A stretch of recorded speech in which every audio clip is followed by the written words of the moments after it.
আজমাইন আম্মা বা'দ।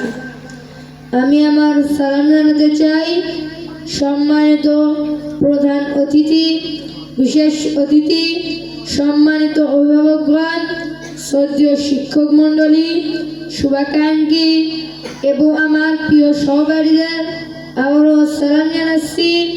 আসসালামু আলাইকুম ওয়া রাহমাতুল্লাহি ওয়া বারাকাতুহু। আজ আমি আপনাদের সামনে একটি বিশেষ স্থানের কথা বলতে চাই, যার নাম ফিলিস্তিন, এবং কেন এটি আমাদের মুসলমানদের জন্য এত গুরুত্বপূর্ণ। ফিলিস্তিন এমন এক ভূমি যেখানে অনেক নবী বসবাস করছিলেন, যেমন হযরত ইব্রাহিম আলাইহিস সালাম, হযরত মুসা আলাইহিস সালাম, হযরত ঈসা আলাইহিস সালাম, এছাড়াও আরো অনেক নবী। এটি একটি পবিত্র ও বরকতময় ভূমি, যেটিকে আল্লাহ তাআলা কুরআনে উল্লেখ করেছেন। ফিলিস্তিনে অবস্থিত একটি সুন্দর মসজিদের নাম আল আকসা। আল আকসা এত গুরুত্বপূর্ণ কারণ এটি ছিল মুসলমানদের প্রথম কিবলা। হযরত মুহাম্মদ সাল্লাল্লাহু আলাইহি সাল্লাম ইসরা ও মিরাজের রাতের সফরে এই আল আকসা মসজিদে গিয়েছিলেন এবং সেখানে সব নবীদেরকে নিয়ে জামাতে নামাজ আদায় করছিলেন। আল্লাহ তাআলা কোরআনে এই মসজিদকে বরকতময় মসজিদ বলেছেন।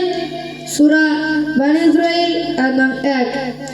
সুবহানাল্লাযী আসরা বিআবদিহি লাইলাম মিনাল মাসজিদিল হারাম ইলাল মাসজিদিল আকসাল্লাযী বারাকনা হাওলাহু লিনুরিয়াহু মিন আয়াতিনা। পবিত্র ও মহান তিনি, যিনি তার বান্দাকে রাত্রিকালে সফর করিয়েছিলেন মসজিদুল হারাম থেকে মসজিদুল আল আকসা পর্যন্ত, তার চারপাশে আমি বরকতময় করেছি, যাতে আমি তাকে আমার কিছু নিদর্শন দেখাতে পারি। এই কারণে আল আকসা প্রতিটি মুসলমানের হৃদয়ে খুব প্রিয়। আমরা প্রতিদিন ফিলিস্তিনের মানুষদের জন্য এবং আল আকসার জন্য দোয়া করি, যেন আল্লাহ তাদের শান্তি ও শক্তি দান করেন।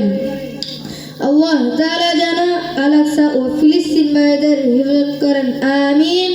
আল্লাহ আপনাদের উত্তম প্রতিদান দিন।